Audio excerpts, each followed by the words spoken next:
বাংলাদেশ জাতীয়তাবাদী দল বিএনপির বিপ্লবী মহাসচিব মির্জা ফখরুল ইসলাম আলমগীর আজকে এই তারুণ্যের সমাবেশ সঞ্চালনা করছেন।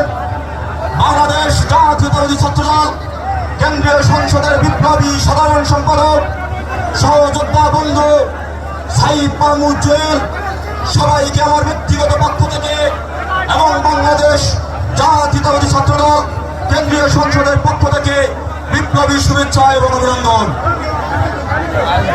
প্রিয় বন্ধুরা, গত 15 বছর ধরে আমরা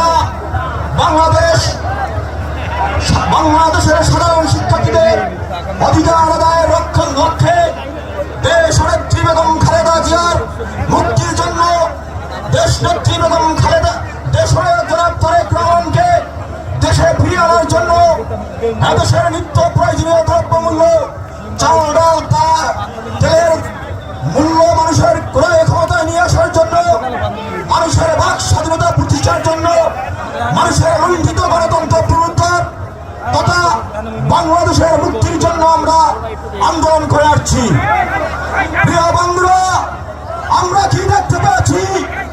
এই অবৈধ মাফিয়া শেখ হাসিনা সরকার জনগণের দাবির প্রতিবিধানগুলি দেখিয়ে আইনের চক্রে ফাঁকি দিয়ে আজকের পুরো বাংলাদেশকে ত্রাস মৃত্যু পরিণত করেছেন। গুম খুন, ধর্ষণ, রাহাজানি, দুর্নীতি, লুটপাটের কারণে রাষ্ট্রের প্রতিটি সেক্টর ধ্বংসের দ্বার প্রান্তে।